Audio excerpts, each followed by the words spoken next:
For today's video guys, magluluto tayo ng hamonadang manok.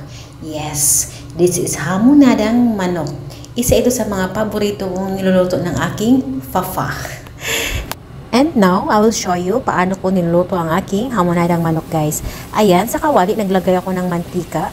At yung ginagamit ko pala guys is olive oil. At pagkatapos prinito ko yung buong manok. At saka hiniwa-hiwaan ko yung manok guys para maluto talaga hanggang kailalim-laliman. At baliktad-baliktarin mo din siya guys sa side view, back view, and front view. O diba? At pagkatapos guys, naggisa ako ng loya at bawang. Ayan.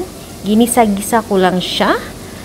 At pagkatapos guys, nag-blend ako ng onion. At ito yung aking onion na blended onion.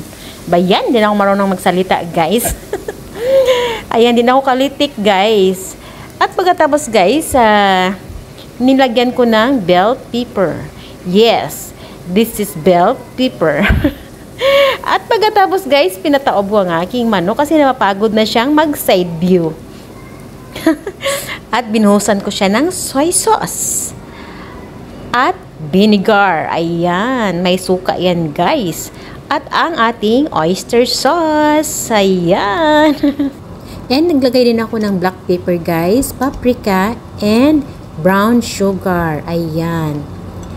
At nilagyan ko siya ng isang tasang pineapple juice. O diba? Yan ang sabaw niya. At ito ang ating chicken cubes. Pangdagdag lasa yan guys. Ayan guys. O diba? Halo-haluin natin guys para ma-mix talaga yung ating mga pinanglalagay dyan para sa ating hamonadang manok. Ayan, baliktarin natin siya guys para maano din yung likod. Ayan. At nilagyan ko siya ng bay leaves. Ayan. Ayan, paliguan natin siya guys. Ayan, liguan nyo rin. Ayan, baliktarin nyo, baliktad-baliktarin nyo mga every 10 minutes or 15 minutes, baliktad-baliktarin nyo rin guys para maano talaga yung maluto talaga siya.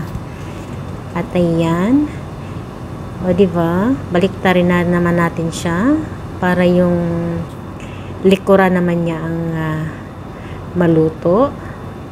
Ganun. Ayan, paliguan nyo ng sauce. At pagkatapos guys, takpan natin. At sa wakas guys, ito na siya. Luto na talaga siya. O diba, ang sarap ng sauce tignan. Ayan, sauce pa lang, mukhang ulam na. Ayan guys, at ito, ilagay na natin sa ating serving plate. Serving plate.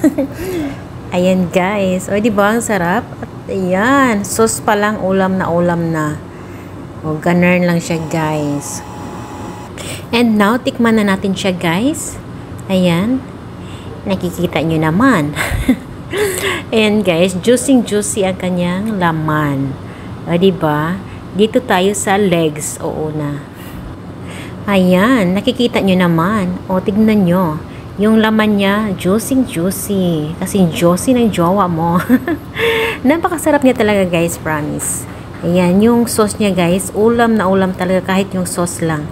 Ayan, pwede itong pangpulutan guys. O, tignan nyo yung sauce. Napakasarap talaga guys. Ayan, kahit ito lang yung ulam ko, pwede na. At kakain mo na ako guys.